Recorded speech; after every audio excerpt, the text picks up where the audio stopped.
Pada sore ini kita akan berbicara tentang kesehatan, kemudian tentang pariwisata dan UMKM.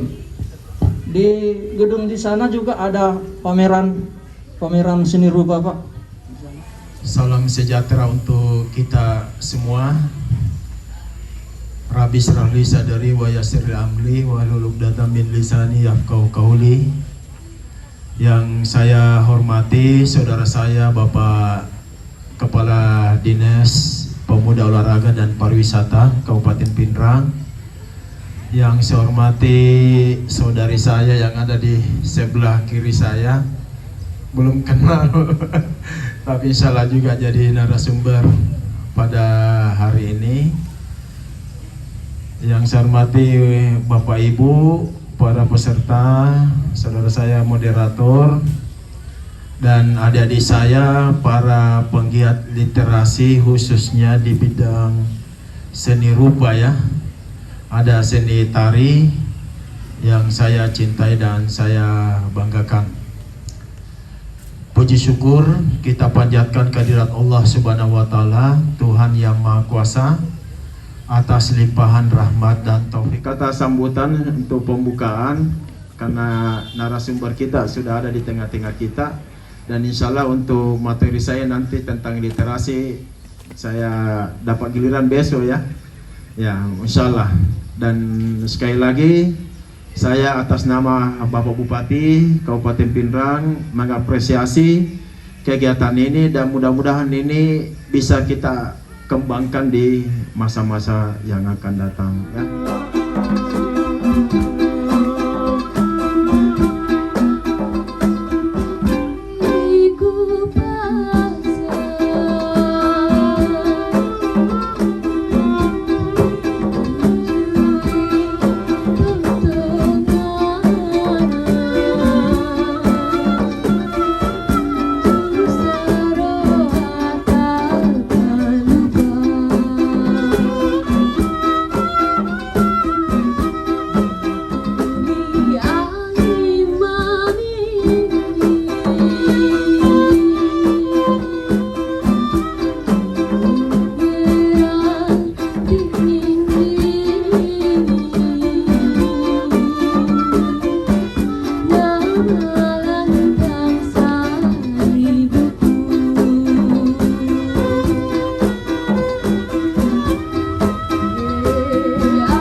Maret tahun lalu tanggal 24 itu pasien positif pertamanya Kabupaten Pindrang. Jadi kalau sekarang ini saya lupa menyapa Pak Kadis Pariwisata, Pak Kadis Perpustakaan Arsip yang punya taman. Pak Kadis Pariwisata pernah kena COVID. Padahal ya Pak Kadis Pariwisata juga pernah. 3 di antara kami yang diundang hari ini adalah mantan alumni COVID. Ya, jangan heran, saya kadis kesehatan, banyak orang bertanya kenapa bisa. Sebagai takdirnya kita bertemu pada sore menjelang petang pada hari ini. Dan tak lupa saya mengajak kita semua mengirim salam dan taslim kepada junjungan kita Nabi Allah Muhammad sallallahu alaihi wasallam dengan bersalawat Allahumma shalli ala sayyidina Muhammad wa ala ali sayyidina Muhammad. Perkenalkan, nama saya Yulianti, perwakilan UMKM dari Kabupaten Pindrang dan juga salah satu pelaku usaha bisnis yang kurang lebih 3 tahun merintis usaha, dan saya sendiri adalah owner dari Yellow Food Box. Kepada yang terhormat Ibu Dr. Dewi, Bapak Kepala Dinas Perpustakaan dan Kearsipan, dan Bapak Kepala Dinas Pariwisata, serta kakanda moderator yang saya hormati, dan juga adik-adik sekalian, bapak-bapak, dan teman-teman panitia yang saya banggakan. Baik, langsung saja, Corona atau COVID-19. Seperti yang kita ketahui melalui beberapa media berita online, grup-grup WhatsApp, berita melalui televisi langsung, bahwa COVID ini adalah virus yang sangat mengerikan.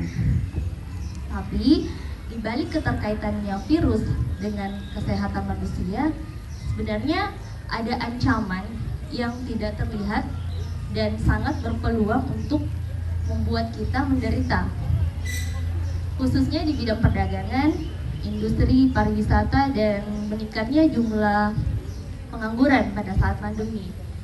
Nah, kita semua ingat kan, awal munculnya COVID-19, hampir satu dunia mengalami resesi. Jadi resesi yang bisa mengakibatkan krisis parah. Nah, contoh kecil untuk dampak dari COVID ini kepada UMKM, khususnya di bisnis yang saya jalani saat ini, yaitu Foodbox. Salah satu bestseller dari Foodbox kami ini adalah green tea. Nah, green tea ini adalah minuman dari bahan dasar teh alami yang kami racik tanpa bahan pengawet. Adalah bahan dasarnya atau bahan bakunya teh serbuk teh hijau asli dari Thailand. Dan jadi produk dasar kami adalah bahan impor. Sebelum adanya pandemi atau COVID-19, proses supply chain ini sangat aman-aman saja. Tapi ketika pandemi, produk impor ini atau bahan dasar yang saya gunakan ini menjadi sangat tidak terjangkau. Itu saya sempat putus asa, tapi untung saja ada salah satu toko yang sempat menimbun produk tersebut sebelum pandemi. Itu pun produk itu saya temukan setelah berkeliling di beberapa toko kota Makassar, Parepare, dan juga Kabupaten Pindrang. Artinya ketika pandemi ini untuk pasokan barang itu sudah mulai terhambat. Jadi ketika barang mulai langka, otomatis mengalami kenaikan harga. Nah, yang kedua, ketika pemerintah melakukan pemberlakuan sistem pembatasan sosial berskala besar atau PSBB. Jadi ketika PSBB ini dijalankan, kami selaku para UMKM ini sebenarnya merasa panik karena ada 2 poin penting yang di dalam aturan PSBB yang sangat merisaukan kami para pelaku UMKM, yaitu yang pertama, pembatasan jam operasional yang awalnya dibuat aturannya pada jam 7 kemudian diubah menjadi jam 9. Nah, beberapa hari yang lalu saya sempat riset atau melakukan beberapa wawancara kepada para pelaku UMKM di Kabupaten Pindrang. Ini tepatnya di bagian Lasinram Park. Jadi hasil wawancara saya 100% sama, bahwa pembatasan jam operasional itu sama dengan anjloknya omset. Karena pada saat malam hari itu adalah sebenarnya jam ramainya pengunjung, seperti itu. Jadi pembatasan jam operasional membuat omset kami sangat anjlok. Nah, saat itu salah satu yang saya wawancarai katanya seperti ini. Sebelum pandemi, omsetnya kira-kira satu hari itu kurang lebih 1 juta. Tapi ketika pandemi omsetnya jangankan 1 juta, bahkan untuk 100.000 pun sangat sulit. Bahkan pernah satu malam omsetnya hanya 15.000, dan itu berlangsung cukup lama. Ada juga yang mengatakan bahwa sebelum COVID ini omsetnya kurang lebih 300.000 sampai 500.000 per hari. Tapi ketika COVID atau ketika pandemi, tidak jarang omsetnya adalah 0 rupiah. Seperti itu. Yang kedua, dilarangnya acara musik. Nah, khususnya untuk UMKM, pelaku UMKM di bidang kafe atau kedai, kita semua tahu bahwa kafe sangat identik dengan musik. Jadi ketika musik dilarang, itu akan sangat mempengaruhi jumlah pengunjung atau jumlah konsumen. Jadi jelas sangat mempengaruhi omset kami. Harapan kami untuk pemerintah, yang pertama, tolong jangan sedikit-sedikit PSBB, jangan sedikit-sedikit PSBB. Kemudian yang kedua, kami sangat berharap kepada pemerintah untuk memfasilitasi kami hal-hal yang dibutuhkan dalam menertibkan protokol kesehatan. Seperti itu. Jadi ketika omset anjlok, jangankan untuk membeli masker atau hand sanitizer, untuk makan sehari-hari saja menggaji karyawan itu tidak cukup. Jadi kami sangat mohon untuk pemerintah lebih memperhatikan kami, memberikan kami fasilitas agar kita lebih bisa mematuhi protokol kesehatan. Seperti itu. Yang ketiga, kami sangat mohon untuk pemerintah untuk turun langsung mendata kami, orang-orang yang betul-betul menjalankan usaha di pinggir jalan. Karena seperti yang kita ketahui ada dana kurang lebih 2.400.000 khusus untuk UMKM. Jadi kami mohon dengan sangat pemerintah mendata dan turun langsung di jalanan melihat kami yang benar-benar melakukan usaha untuk diberikan bantuan langsung. Seperti itu. Karena sebenarnya COVID ini adalah mimpi buruk para pelaku usaha kecil. Seperti itu.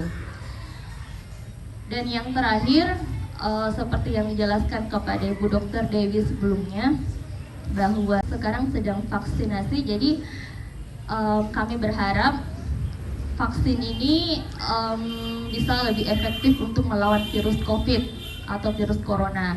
Dengan demikian, besar harapan kami agar prospek kehidupan bisa menjadi lebih baik, ke depannya bisa menjadi kembali normal, dan aktivitas ekonomi bisa kembali pulih. Sekian dari saya. Assalamualaikum warahmatullahi wabarakatuh. Jadi apa yang kami tampilkan ini hanya sebagai simbol untuk disampaikan kepada para pemimpin kita supaya apa yang kita lakukan bisa berguna, baik pariwisata maupun yang lain-lainnya. Kami di PAS itu sudah komplit. Saya kira ini paket komplit, Pak. Semuanya ada. Di bidang seni budaya, kajian-kajian literasi, kami ada. Jadi saya kira memang sudah waktunya kami membuka diri dan kami mengetuk pintu untuk diperhatikan dan dijadikan mitra. Jadi saya kira tidak usahlah Bapak-bapak ragu terhadap kami siap bekerja. Sampai saat ini saya minta maaf, semuanya kami tidak punya sponsor. Kami bekerja ikhlas demi Pinrang yang lebih baik. Jadi sekali lagi, apa yang kami lakukan itu tolong diapresiasi sekali lagi. Jadi apapun yang tantangan seperti saudaraku moderator katakan, kami siap. Bahkan kemarin kami dapat tawaran kemungkinan Menteri Pariwisata bulan 6 akan tiba, kami sudah dapat undangan.